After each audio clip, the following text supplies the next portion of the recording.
First of all, saya ucapkan terima kasih kepada pihak penganjur kerana memberi peluang pada saya untuk bertemu dengan satu bagi saya kumpulan the audience in front of me.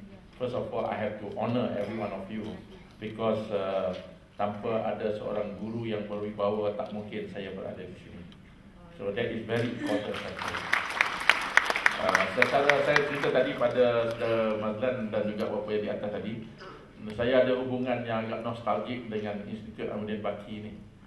Mula saya bertugas di UKM tahun 88 dalam bulan 12, awal bulan 12. If I'm not mistaken, end of the year. Kursus pertama yang saya hadiri di Institut Ahmadiyah Baki. Masa tu pensyarah-pensyarah muda harus, sekarang pun alhamdulillah muda lagi, have to attend kursus bagaimana untuk meningkatkan ataupun to do your best, to deliver your best di kuliah. Jadi kursus pengajaran dan pembelajaran pada masa itu saya ingat paling tidak ada 5-6 siri dibuat oleh Fakulti Pendidikan pada ketika itu dan dianjurkan di IAB ini. Jadi seronoklah tadi saya dekat atas tadi saya tengoklah tangga yang tinggi itu, cumanya sekarang dah berbumbung kan, dulu tak berbumbung. Jadi masa menjalani latihan itu dan alhamdulillah, I think this is actually my next visit after 1988.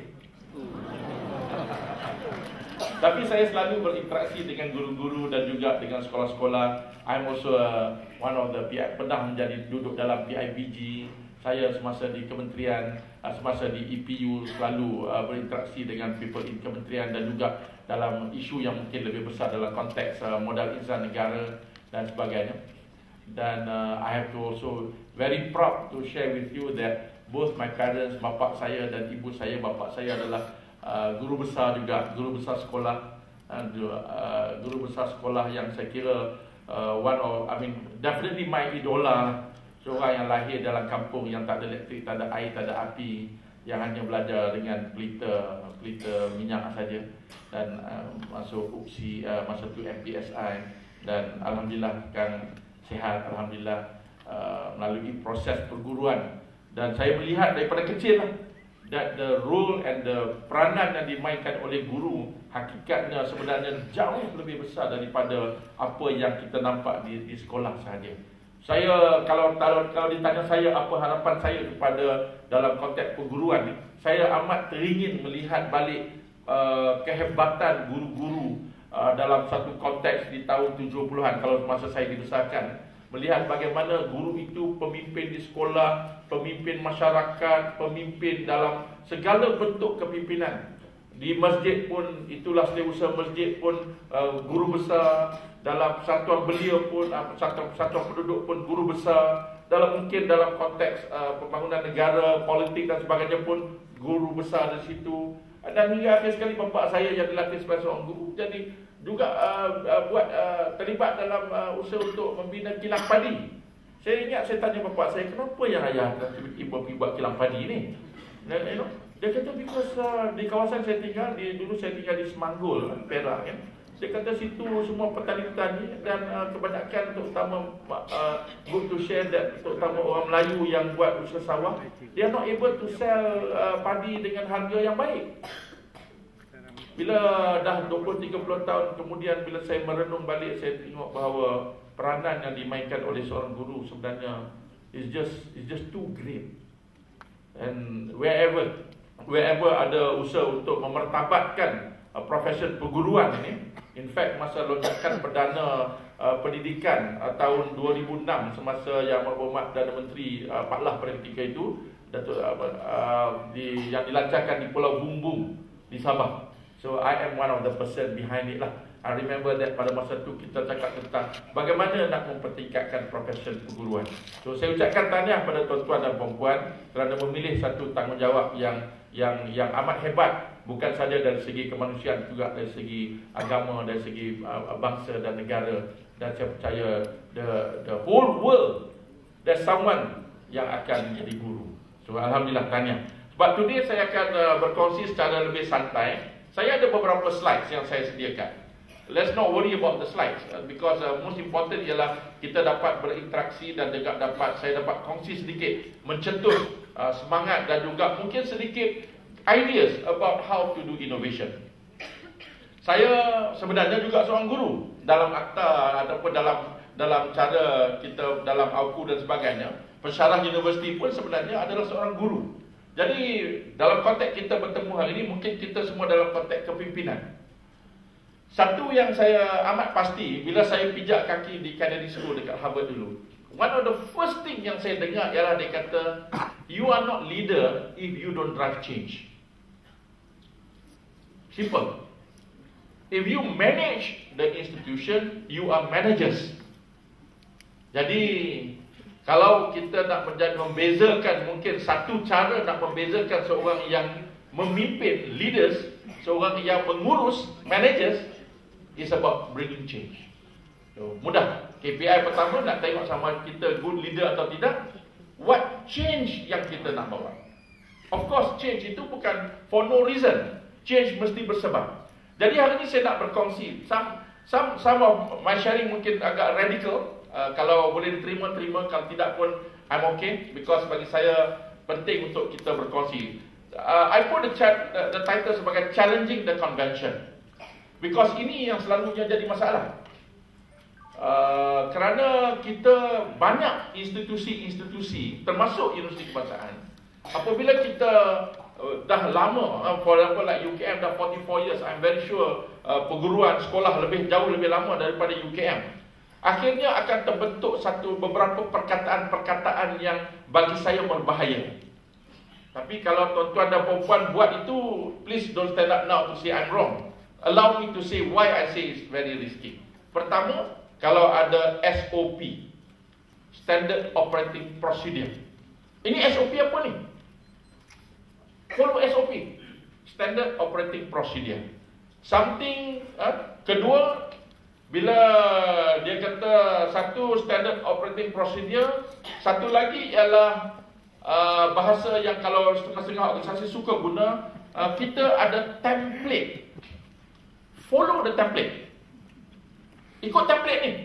Isi borang ikut template ni. Kita pakai template yang sama lah. Template dah ada dah.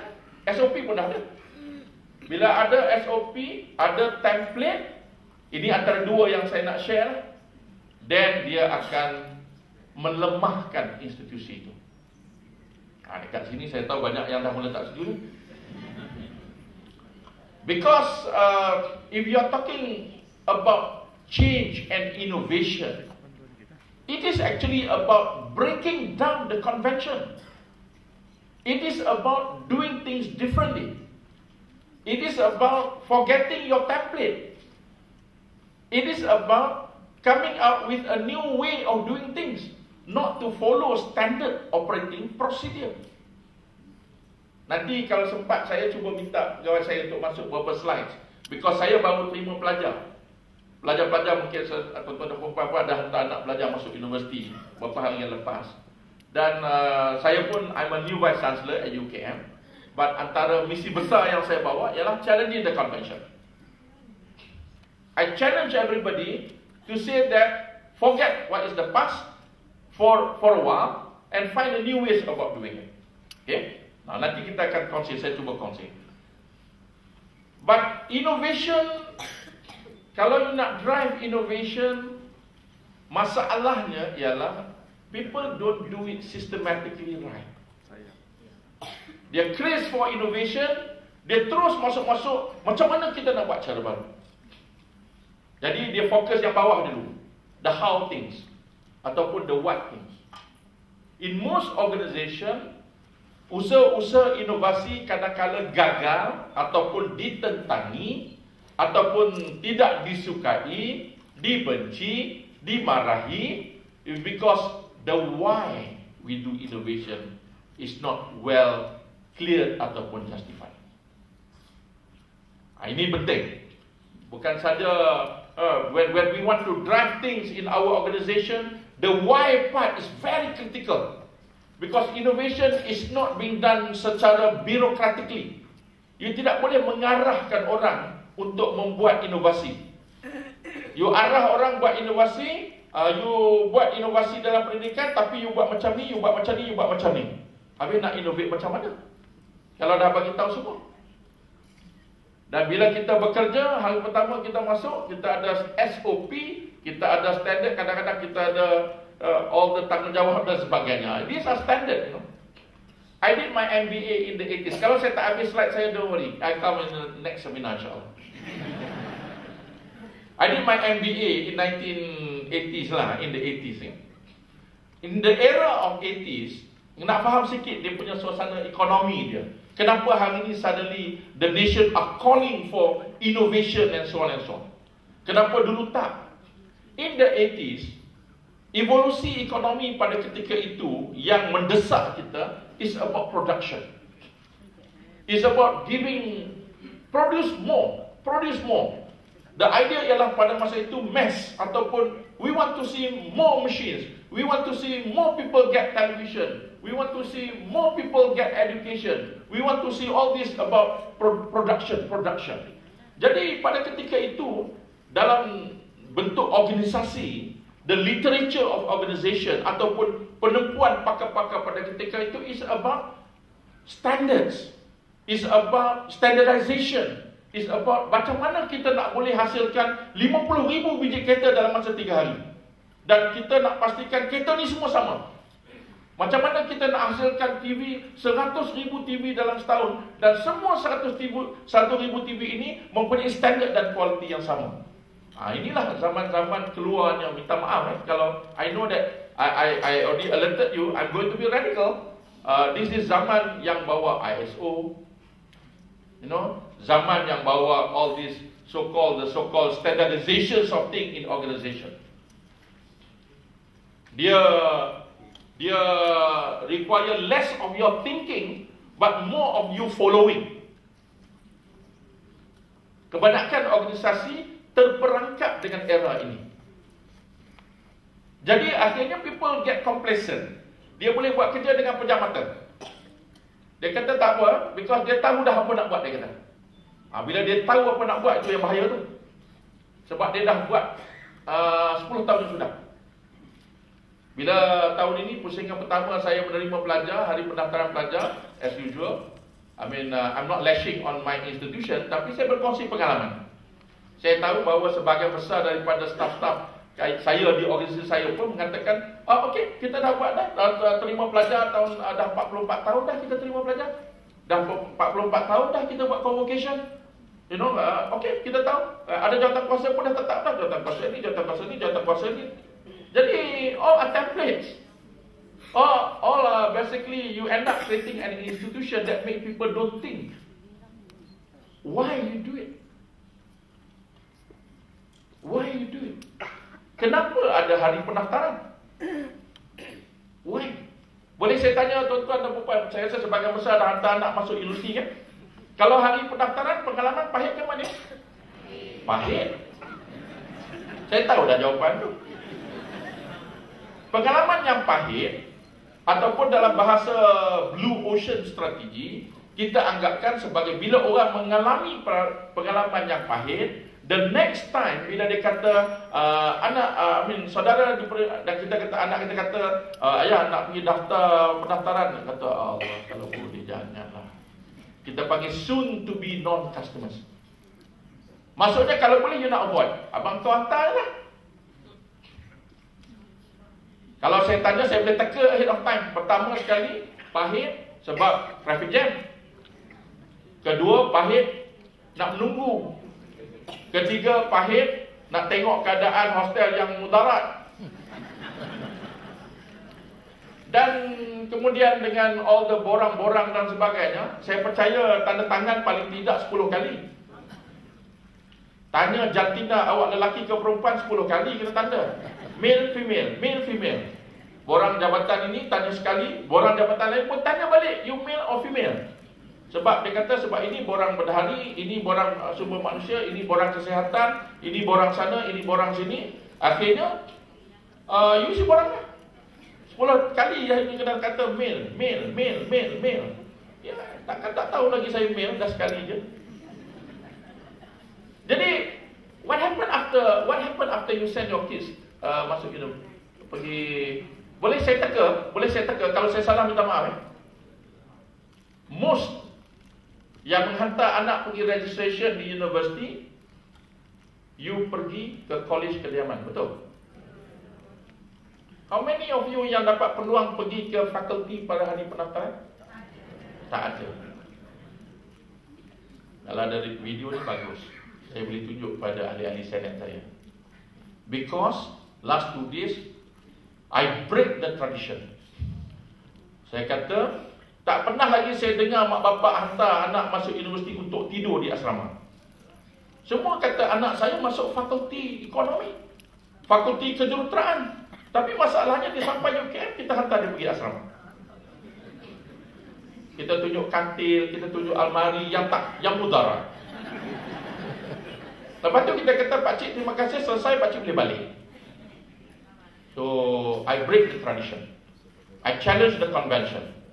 Saya bagi tahu, saya kata tahun ini kedatangan tak apa, kita masih lagi pergi asrama, tapi secepat yang mungkin kalau boleh.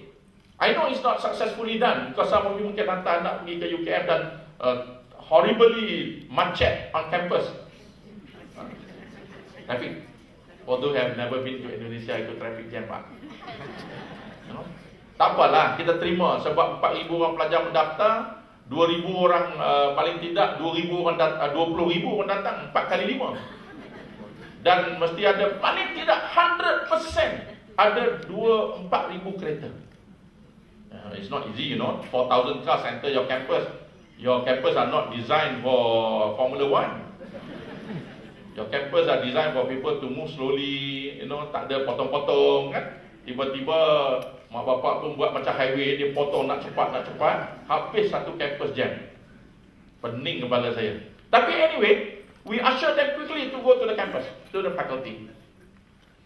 Because I told them that, kalaulah mak bapak ni 20,000 orang, kalau saya dapat 10,000 orang, dapat peluang menjengah ke kampus, ke fakulti, dan melihat apa yang fakulti buat, siapa orang-orang hebat di fakulti, apa kemudahan-kemudahan yang ada di fakulti, apa program yang ada di fakulti, dia akan balik, dia akan kata, oh, anak saya masuk fakulti hebat lah. Contohnya kalau ada yang pergi fakulti sains sosial, umpamanya dia akan kata, oh, di sini rupanya Pancing Fei belajar. Weh, itu hebat kan? Free marketing for me. Therefore dia balik dekat surau dia, insya-Allah minggu ni Pancing Fei saja cerita dia.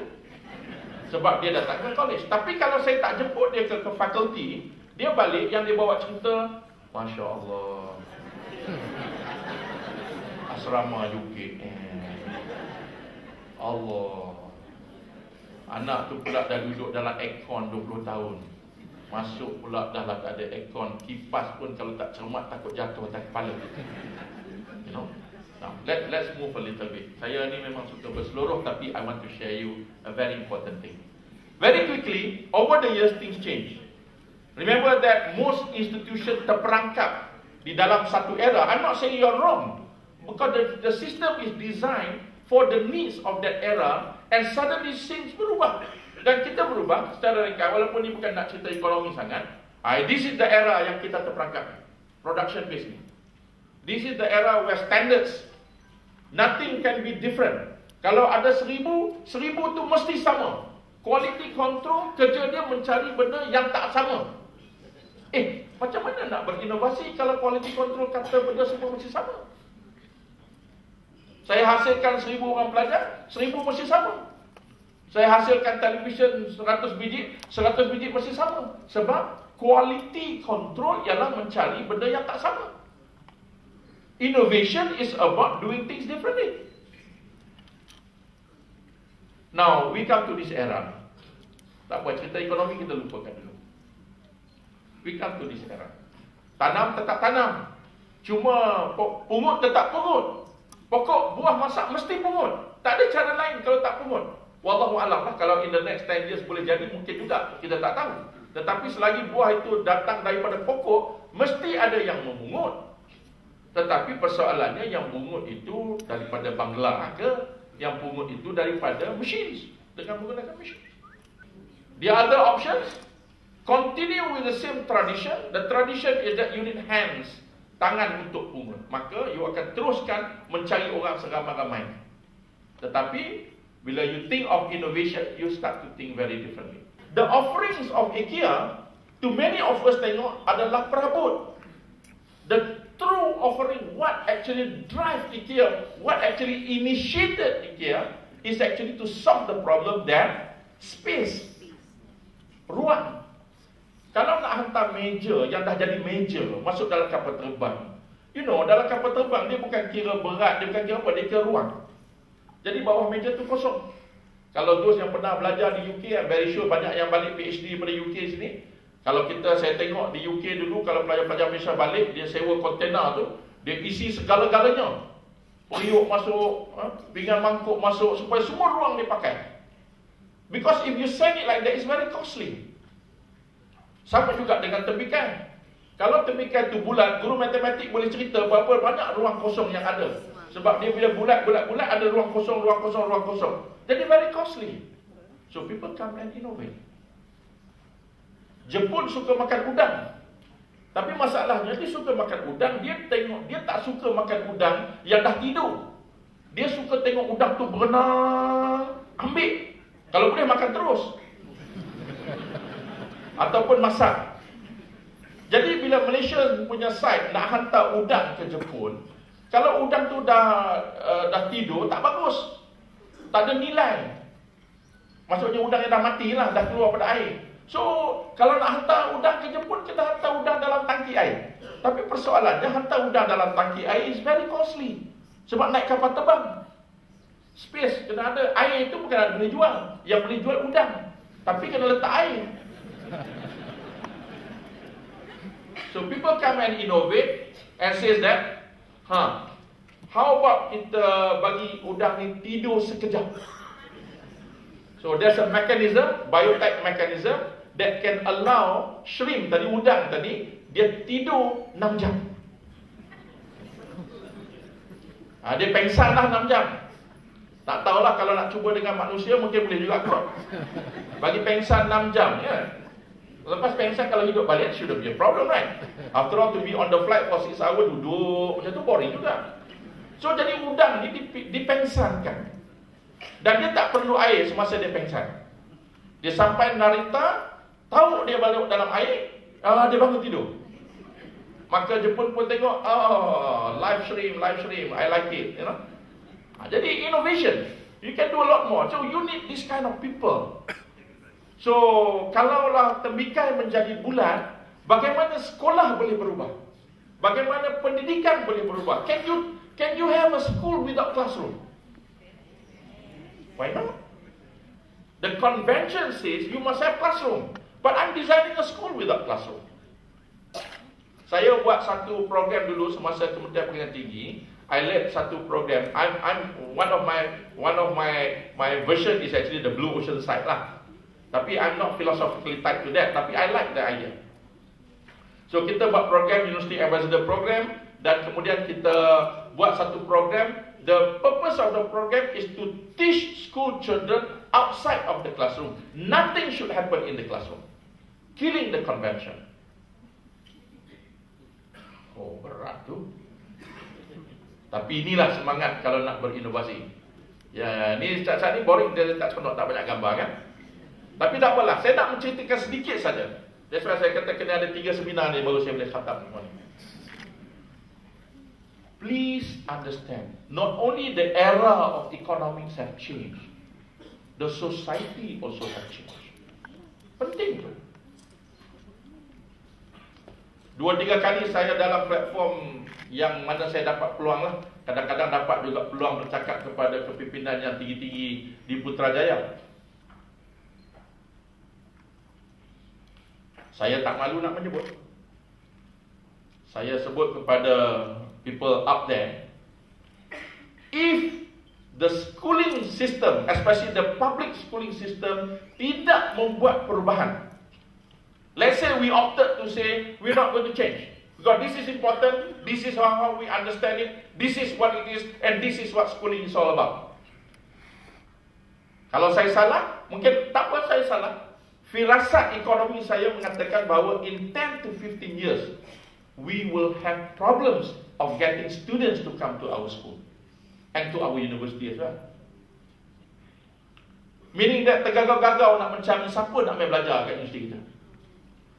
Mak bapak pun tak nak hantar lagi anak ke universiti ataupun ke sekolah. I am very emotional about this because this is a subject that I'm really spending a lot of time in terms of how to make sure that learning, teaching, talents, human capital can really be produced. Ini society yang kita berhadapan. As simple as this. Bila mana pendidikan meningkat, bila mana pengetahuan meningkat, capaian maklumat meningkat. I know what happened in UK, I know what happened in US. I can see homeschooling in Korea, I can see homeschooling in several other ways of getting education. Dan pendapatan meningkat. Bear in mind, pendapatan di Malaysia bukan tahun 70-an.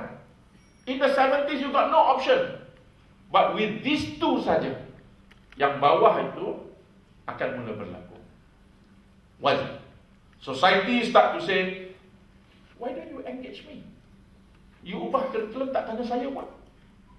Kalau dulu apa yang sekolah bagi terima. Hari ini kata dah ada engagement belum? That's why dalam pelan pembangunan pendidikan buat town hall, jumpa berapa ratus ribu orang. Because engaging is part of the process of how society satisfy their needs. Don't ever you try to solve masalah kemiskinan without engaging them.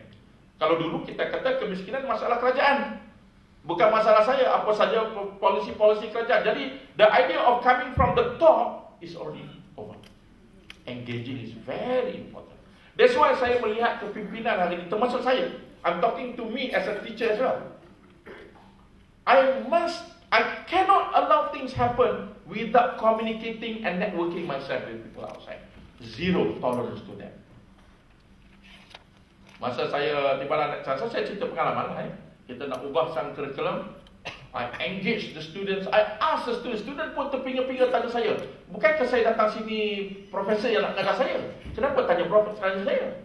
Saya tanya, what do you want? What do you expect from the university? What is in your mind? I'm trying to retrieve because you are the part of the students yang akan belajar dengan saya. Kalau saya tak tahu apa you nak, macam mana saya nak ngajar?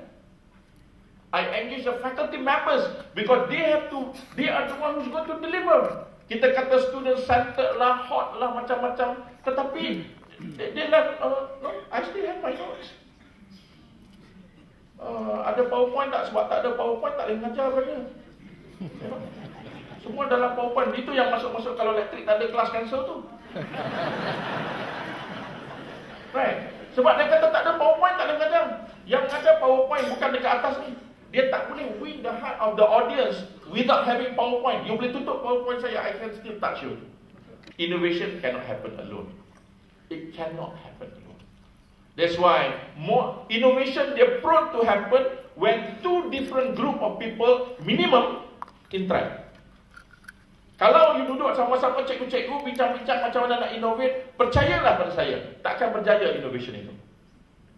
Cikgu-cikgu duduk dalam satu bilik ataupun pensyarah-pensyarah, kita cakap guru pensyarah ni saya tak payah berbual lah, sama je. Kalau orang-orang universiti berimpun dalam satu dewan, mari kita innovate. Sebab apa tu? Sebab DNA kita sama. You pun masuk mata perguruan sama aja, cumanya dekat Kelantan, saya masuk dekat Negeri Sembilan. You belajar dekat UK, saya belajar dekat US, sama saja. Because kita punya mind ni, like it or not, is already close by our what is the experience before this. Jadi kalau nak berinovasi along the tips yang saya nak bagi ni, you must engage other people. Yang kalau boleh dia tak faham langsung tentang perguruan, kalau boleh dia tak pernah langsung masuk dalam kelas mengajar, tetapi mungkin pengajaran dan pembelajaran berlaku dengan cara yang berbeza. Society berubah very quickly. Ini sebenarnya cerita yang lebih menarik ini. Because we are dealing with the society out there. They want options. Dia tak mau lagi a la carte. Dia tak mau lagi menu set for them. Dia nak buat, kalau boleh saya nak buat ijazah sarjana muda syariah dan muzik. Jangan main. Orang yang fakulti pengajian Islam, penyanyi hebat-hebat semua penceramah agama pandai menyanyi. Betul tak? Kalau penyanyi baru orang dengar ceramah agama dia. Kalau pitching dia bagus, lagilah orang suka. Orang kata dia ustaz bagus, orang penyanyi lagu dia ustaz sedap. Tapi dia ustaz, tapi nyanyi ustaz. Kalaulah boleh bagi ijazah sarjana muda syariah double major in music. Oh, itu challenging the convention, breaking the so-called wall between two disciplines, which is impossible.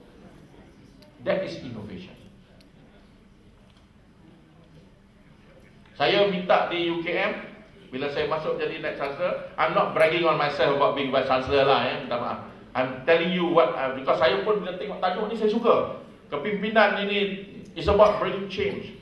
Saya jemput ahli-ahli fakulti untuk bertukar fakulti selama 6 bulan atau setahun. Saya kata, boleh tak pensyarah-pensyarah fakulti pengajian Islam, you opt yourself, brave yourself to come and you be in the faculty perubatan. Dia pun tergaru kepala banyak. Kenapa lah Datuk PC baru ni? Apa benda yang dia nak buat? You seorang syariah, you go to fakulti perubatan, you akan lihat banyak kegiatan-kegiatan medical perubatan yang dibuat oleh orang fakulti perubatan yang mungkin tak nampak dalam konteks syariah. Saya dah jumpa dah pakar-pakar perubatan kita yang hebat-hebat, yang saya rasa dah bagi 10 tahun lagi boleh tanya you satu soalan. Dia kata, cik nak hidung dekat mana? Hidung dekat tangan ke, hidung kat dahi ke, hidung kat lutut? Wallahualam. Saya rasa the development of science is going toward that. I am in the discussion about organ trade as an economist, berbincang tentang perdagangan organ. Tak boleh. Orang kata colek, budak-budak ni colek sebab nak jual organ. What is the limit to trade? Some say that whenever Allah give you 2, you can sell 1.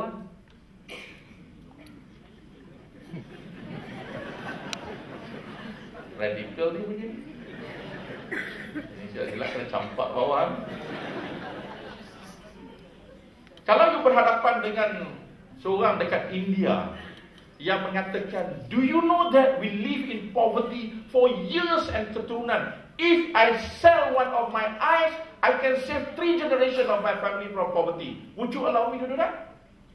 It's my eyes, it's not your eyes. And there's someone who want to buy in UK who happen to be blind, need one eye. I'm ready to give one of my kidney. I'm ready to give one of my whatever tool lah, that it can allow you to survive. Ini soalan nampak jenaka, tetapi soalan ini real. Dia kata, kalau kita ada peraturan yang baik, kita ada governance yang betul, kita ada etika yang betul, what's wrong? After all, the World Bank has been there since 1940s. You cannot still solve masalah poverty.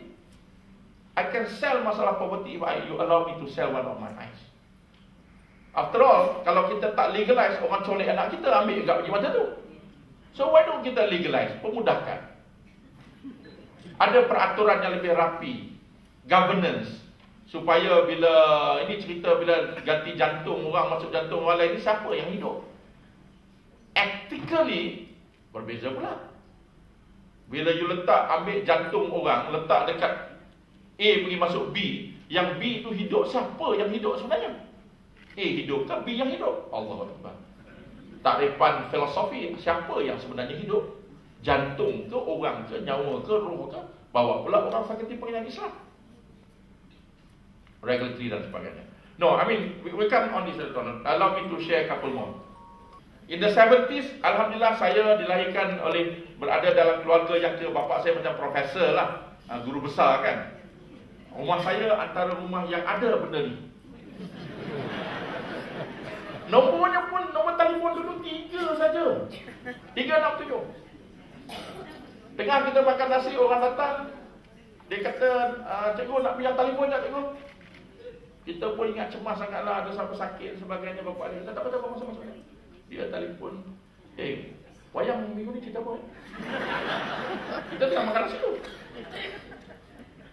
30 minit dia bergayung ke telefon. Akhirnya tinggal 10 sen untuk bayar bil telefonnya. But now it changed. Things change.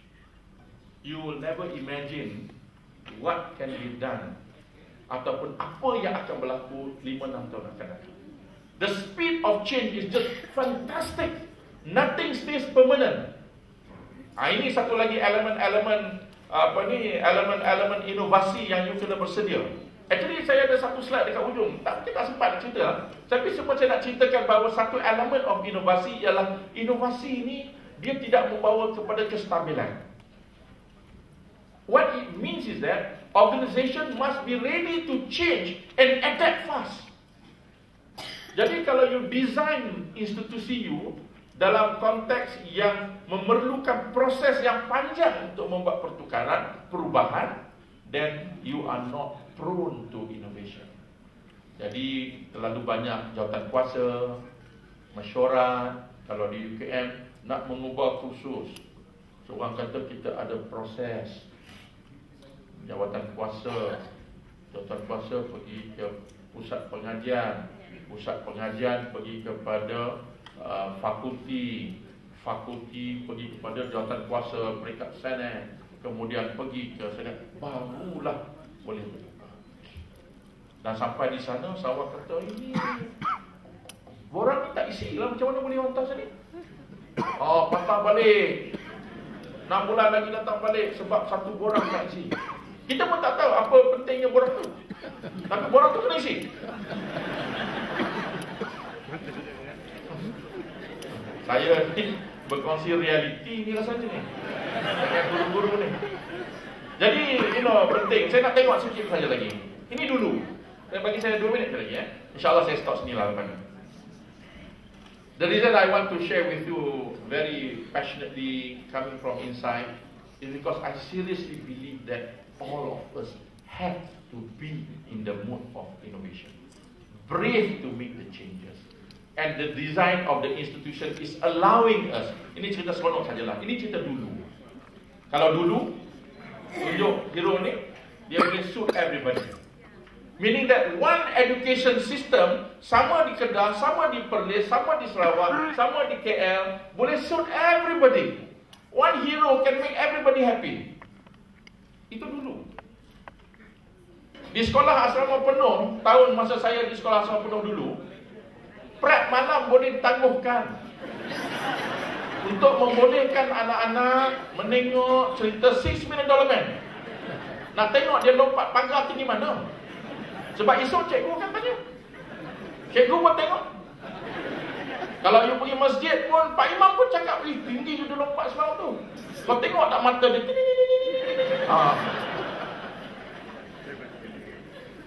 In fact, saya tahu ni, generasi ni sama dengan saya ni.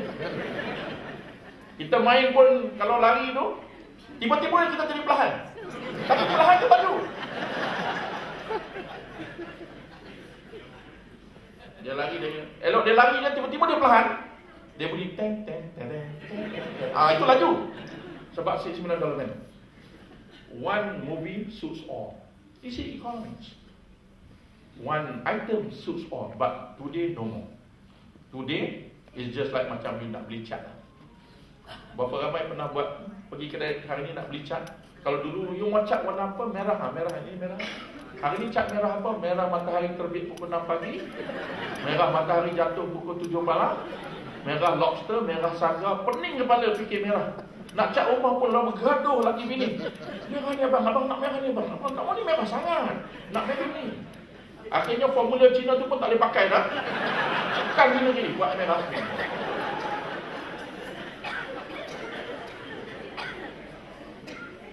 That's the world today. Our audience, our stakeholders are calling for something that suit me in person. If you want to teach the other children, I want my son to be taught differently. Every student in front of us are demanding something which is uniquely for them. Ini susah nak buat, tetapi kita kena fikirkan caranya. How many yang pernah masuk Dekta UKM? Cuba tengok gambar ni. Gambar ni saja sudah cukup mencetuskan perbincangan panjang dalam Facebook. Ada yang kata, wow, tak pernah tengok lah macam ni. Ada yang kata, apa nak buat ni, wrestling ke? Ada nak buat boxing ke? apa yang tengah-tengah tu? Esok saya akan bertemu dengan pelajar-pelajar. Semalam pun saya dah pergi dah secara bersantai. Kita akan bertemu. Biasanya, kelazimannya, ini yang lazim. Dah 44 tahun masuk ke dewan, beginilah susunannya. Yang duduk di atas belakang tu memang 100% tidur. Sebab dia pun nampak saya dekat dewan, kursi depan kecil dia nampak. Alhamdulillah lah ada all these slides mungkin nampak, ada layar mungkin nampak besar lah. Tetapi saya percaya those yang pernah masuk dekta ataupun pergi convocation dan sebagainya, inilah biasa susunan yang lazim. Tidak ada seorang pun yang mempertikaikan kenapa mesti susun macam ni. Dan orang yang menyusun ini pun dia dah ada template. Dia dah ada standard operating procedure. Bila kata hari Ikra mestilah disusun begini. Dan Naib Chancellor dan juga pegawai-pegawai akan masuk melalui tangga merah tu dan berjalan ke dalam, cuba lambai-lambai sikit pergi ke atas tu, dan kemudian Naib Chancellor akan bercakap di hujung tu. Yang belakang tu kalau kebetulan silap dia nampak kecil, dia dengar nyau gitu. So saya kata, let's not take this as a routine. Another problem. In many organizations, ada rutin yang dah berjalan berpuluh tahun. Termasuklah perhimpunan sekolah. Macam itulah 20-30 tahun sudah. Beratur, mungkin beratur lah. Dia mesti beratur, tak boleh tak beratur. Kita pun kata beratur tu dah disiplin. Tapi orang kita tak disiplin juga. Someone don't want to challenge the convention. So I decided to challenge the convention. So tomorrow saya akan mengadakan majlis Ikra dan saya akan bertemu dengan pelajar with the idea we will be in the middle. The idea of bringing them together. After all, saya mengatakan kita keluarga. Awak semua sekarang dah keluarga UKM, tapi dengar cakap saya betul-betul. Tak boleh. So kita kata kita embrace, kita ubah konsep ni. Mula-mula pening kepada dia orang nak fikir apalah Datuk Azlan nak buat ni. So saya ubah. Alhamdulillah bila dia orang hantar gambar ni saja, belum buat lagi majlis ni. Hantar gambar ni saja is enough to trigger conversation dalam UKM about doing new things. Oh, saya dah masuk UKM 30 tahun dah, tak pernah nak tengok macam ni. That is good.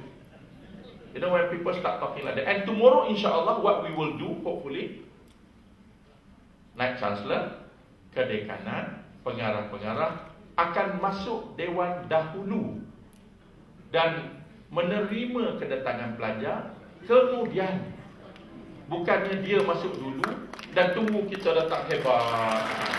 So itu sajalah perkongsian saya. Sekian wabillahi taufik. Minta maaf kalau salah dan silap dalam perkongsian bahasa. Sekian wabillahi taufik wal hidayah. Assalamualaikum warahmatullahi wabarakatuh.